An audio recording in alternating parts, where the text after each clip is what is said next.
أعوذ بالله من الشيطان الرجيم. بسم الله الرحمن الرحيم. فإذا ركبوا في الفلك دعوا الله مخلصين له الدين فلما نجاهم إلى البر إذا هم يشركون ليكفروا بما آتيناهم وليتمتعوا فسوف يعلمون. أولم يروا أنا جعلنا حرما آمنا ويتخطف الناس من حولهم أفبالباطل يؤمنون وبنعمة الله يكفرون. ومن أظلم ممن افترى على الله كذبا أو كذب بالحق لما جاءه أليس في جهنم مثوى للكافرين. والذين جاهدوا فينا لنهدينهم سبلنا وَإِنَّ اللَّهَ لَمَعَ الْمُحْسِنِينَ.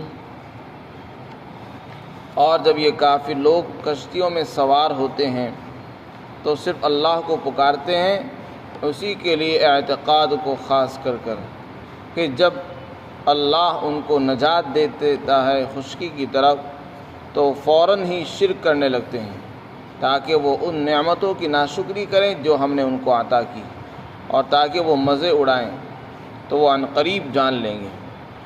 کیا انہیں پتہ نہیں ہے کہ ہم نے حرم کو امن کی جگہ بنایا ہے، حالانکہ اس کے گرد و پیش اور اطراف میں لوگ اچک لیے جاتے ہیں؟ کیا وہ باطل پر ایمان لائیں گے اور اللہ کی نعمتوں کا انکار کرتے ہیں؟ اور اس سے بڑا ظالم اور کون ہوگا جو اللہ پر جھوٹا بہتان باندھے اور حق کا انکار کرتا ہے حالانکہ حق اس کے پاس پہنچ چکا ہے۔ کیا جہنم میں کافروں کا ٹھکانہ نہیں ہے؟ یعنی ضرور ہے۔ اور جو لوگ ہماری خاطر مجاہدے کرتے ہیں تو ہم انہیں ضرور اپنے راستے دکھائیں گے۔ یقیناً اللہ تعالی اچھے کام کرنے والے، نیک کام کرنے والوں کے ساتھ ہے۔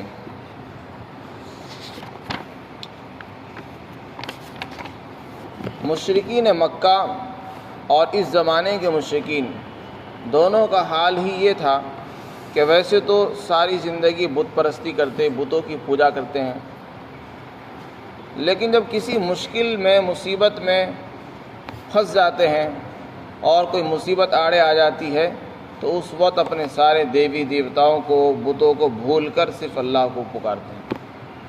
یہ پہلے بھی تھا اور آج بھی ہے ان کا مزاج۔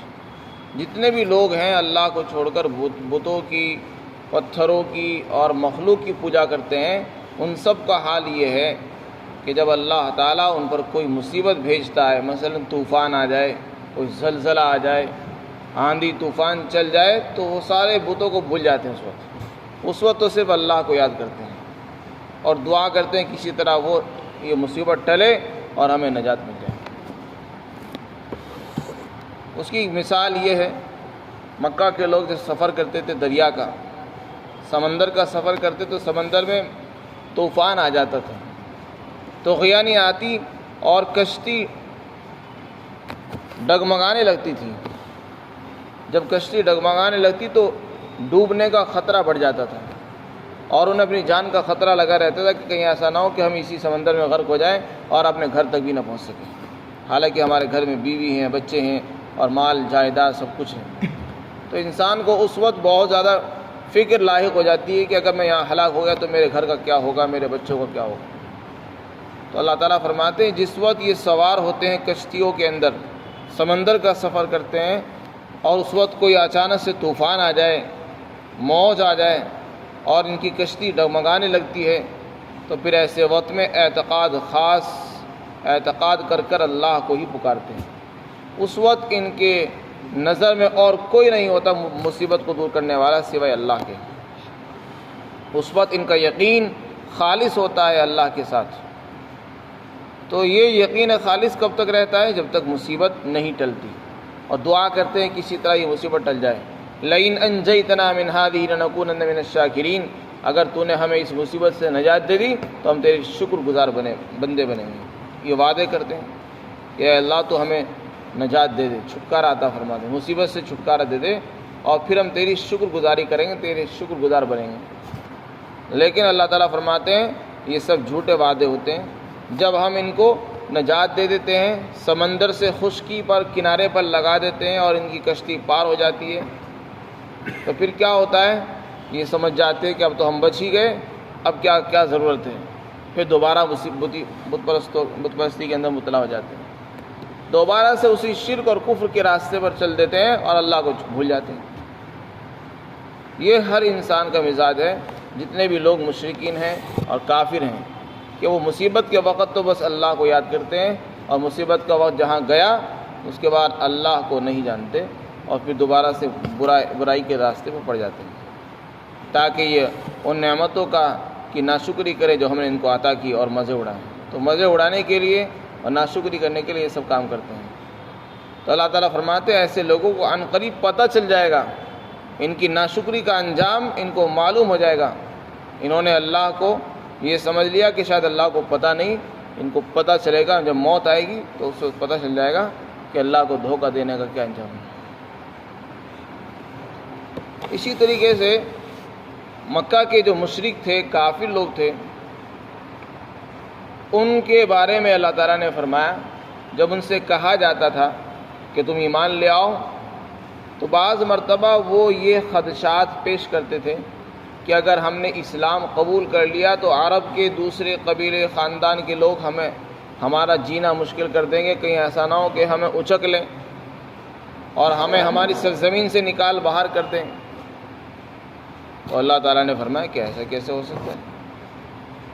ہم نے تو امن کی جگہ بنایا ہے مکہ کو، مکہ مکرمہ امن کی جگہ ہے، سکون کی جگہ ہے۔ اور کیسے امن کی جگہ ہے؟ مکہ مکرمہ کو چھوڑ کر جتنے بھی اطراف میں آس پاس میں عرب کے علاقے اور خاندان اور قبیلے اور شہر ہیں، ہر جگہ لوٹ مار، قتل و غارت گیری، خون خرابہ جاری رہتا ہے، لڑائیاں جاری رہتی تھی۔ مکہ مکرمہ ایک ایسا مقدس شہر تھا کہ جہاں کا لوگ احترام کرتے تھے۔ باہر والے جو تھے وہ مکہ کا بھی احترام کرتے تھے، مکہ کے رہنے والوں کا بھی احترام کرتے تھے، ان کی عزت کرتے تھے۔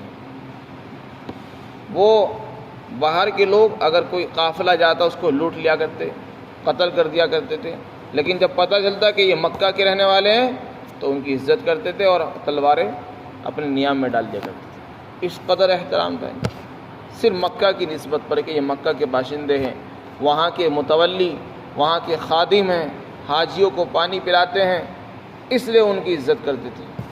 تو اللہ تعالیٰ فرماتے ہم نے جو حرم کو امن کی جگہ بنایا وہ تو ہم ہی نے تو بنایا تھا، ورنہ تم اپنے آس پاس دیکھ لو، لوگوں کو اچک لیا جاتا تھا، چلتے ہوئے انسان کو لوٹ لیا جاتا تھا، اس کا مال لوٹ لیا جاتا تھا، اس کی جان لے لی جاتی تھی۔ انسان کو اپنے اوپر یقین نہیں تھا کہ میں اپنی منزل تک پہنچوں گا یا نہیں پہنچوں گا، راستے میں اس کو اٹھا لیا جاتا تھا۔ اس قدر لوٹ مار، قتل و غارت گری اطراف مکہ کے اندر پائی جاتی تھی۔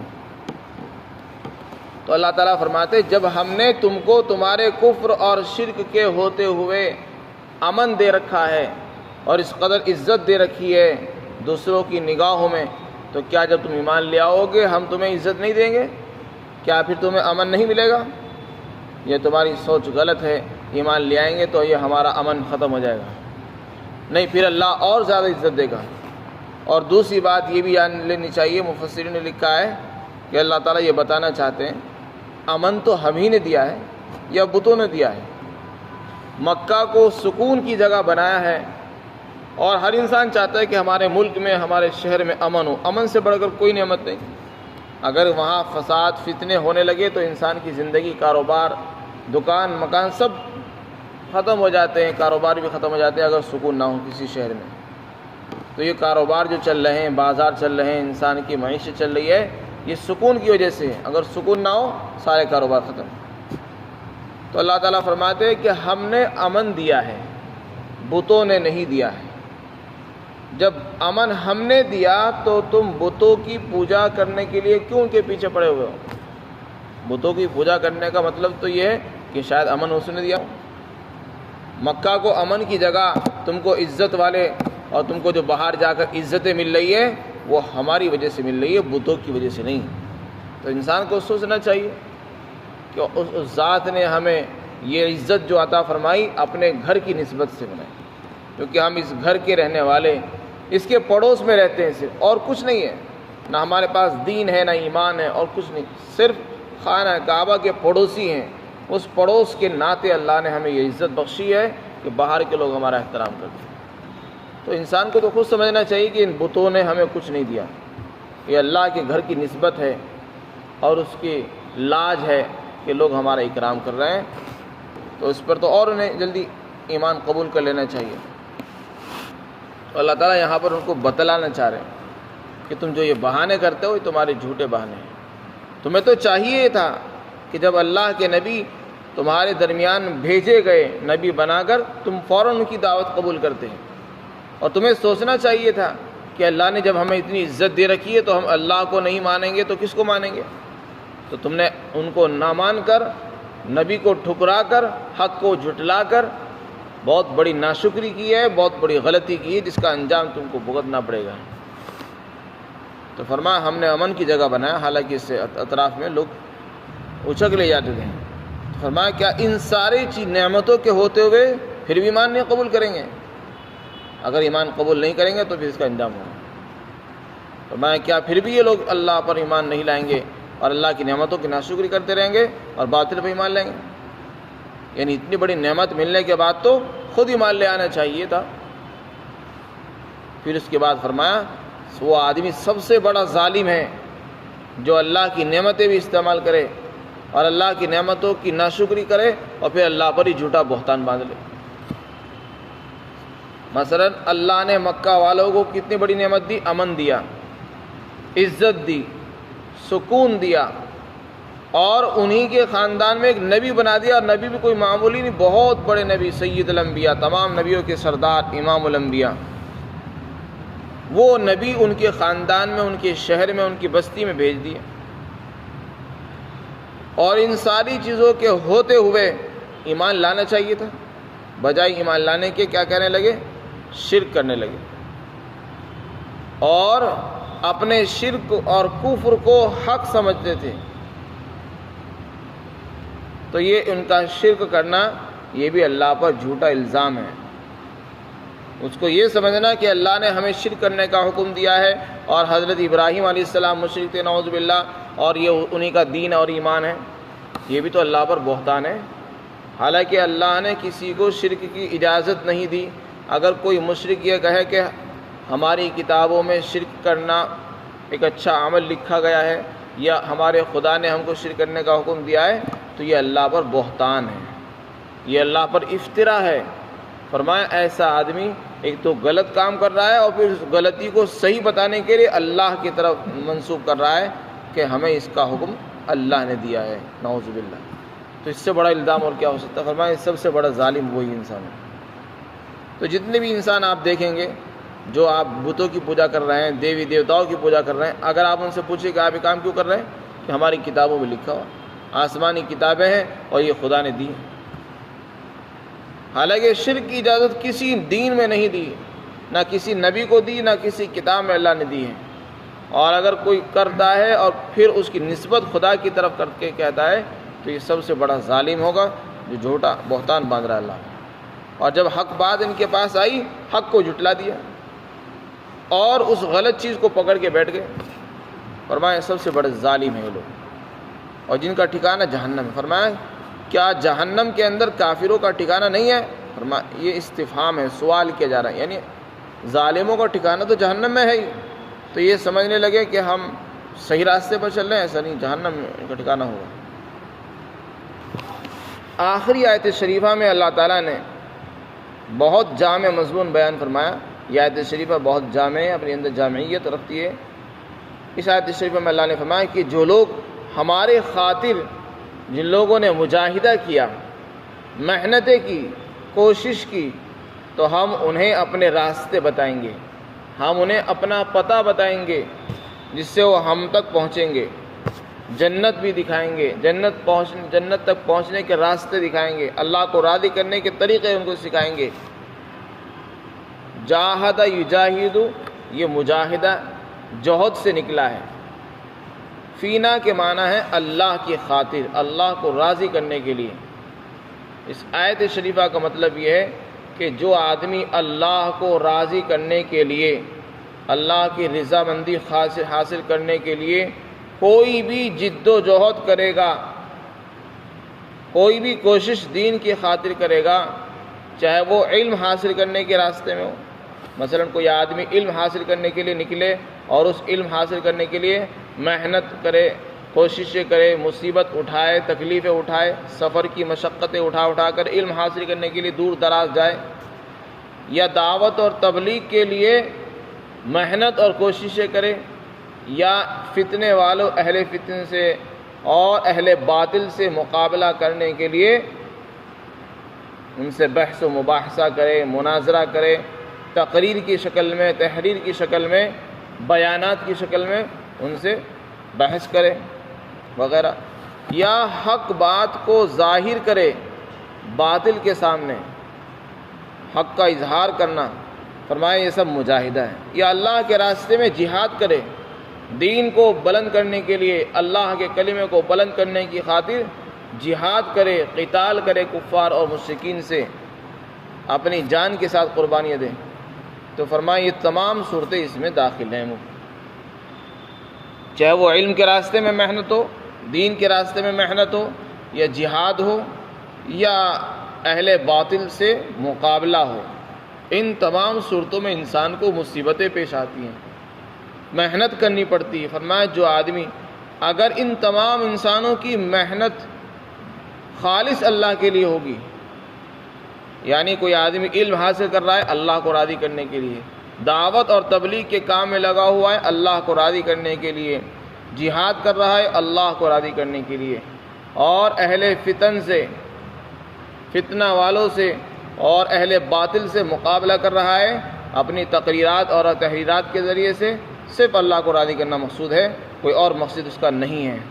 اور اگر وہ حق بات کو ظاہر کر رہا ہے ظالم بادشاہ کے سامنے اور اللہ کو راضی کرنا اس کا مقصد ہے، دو آدمیوں کے درمیان صلح کرا رہا ہے، کوششیں کر رہا ہے لیکن اللہ کو راضی کرنے کے لیے، فرمایا ایسے لوگوں کو ہم اپنا راستہ دکھائیں گے۔ راستہ دکھانے کا کیا مطلب ہے؟